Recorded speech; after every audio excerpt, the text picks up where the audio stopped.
श्रुती, काय solid coffee केली आहेस ग, एकदम मस्त. तीच आहे ती. अगं रोजचीच काय, किती सुंदर कॉफी आहे आणि मी एवढं तुझं छान कौतुक करते, तर तू काय ग? अगं हे रोजच आहे, त्यामुळे कॉम्प्लिमेंट देण्यासारखं आणि घेण्यासारखं वाटत नाही ग ते. अरे देवा, हे ना आपल्या सगळ्यांचा हाच एक प्रॉब्लेम असतो. हे कौतुक किंवा ऍडमिरेशन जेव्हा आपण समोरच्याचं करतो की नाही, तेव्हा त्या माणसाला काही ते सरळपणे घेता येत अगदी नाही. आता तू बघ ना, आपल्या घरच्यांचंच घे. आपण घरच्यांना किती वेळा सॉरी, थँक्यू किंवा तुम्ही मस्त काम केलं असं म्हणतो. पण हेच जर तू जरा घराच्या बाहेर पाऊल टाक, समोरून येणाऱ्या माणसाला लगेच धन्यवाद, thank you, you are so good, that is so awesome, हे म्हणजे असं डाळिंब्याची सालं कुठू कुठू निघावीत ना, तसे आपले हे शब्द तोंडातून बाहेर यायला लागतात. हे असं का बरं असतं?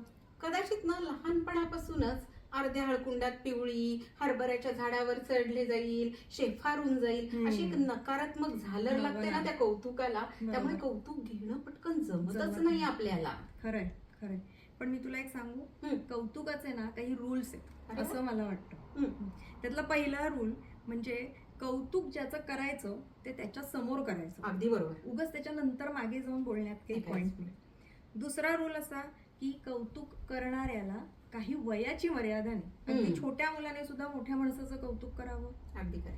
तिसरा रूल असा की आपण कौतुक घेण्यासाठीच नसतो, नेहमी रिसिव्हिंग एंडला आपण असू शकत नाही. तर आपण दुसऱ्यामध्ये सुद्धा चांगलं काहीतरी बघायला पाहिजे, त्याचंही कौतुक करायला पाहिजे. आणि चौथा, योग्य वेळी कौतुक करा. हे अगदी बरोबर आहे. आरती प्रभूंची एक कविता आहे बरं का, ही निकामी आढ्यता का, ही निकामी आढ्यता का, दाद द्या आणि शुद्ध व्हा, सूर आम्ही चोरतो का, दाद तुम्ही का चोरता. वा वा वा. योग्य वेळी दाद द्या आणि शुद्ध व्हा. बरोबर.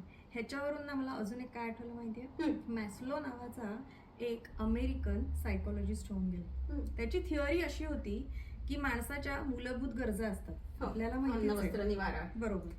त्या का एकदा पूर्ण झाल्या की माणसाची आपोआप मूलभूत गरज ही एक हायरार्की लेवल वर चढते.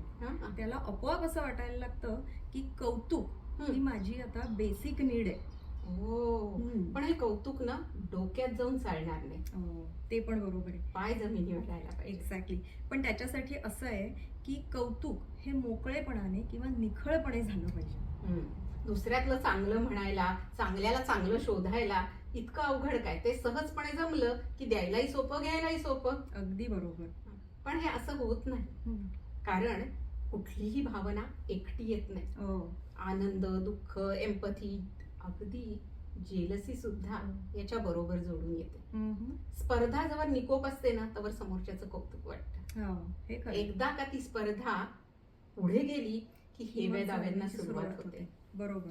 पण योग्य वेळी निकोप स्पर्धा केली आणि त्या स्पर्धेचं कौतुक वाटायला लागलं ना, सगळं सोपं होतं. विंदा करंदीकर एका छान कवितेत म्हणून गेले, उंची ना आपुली वाढते, फारशी वाटून हेवा.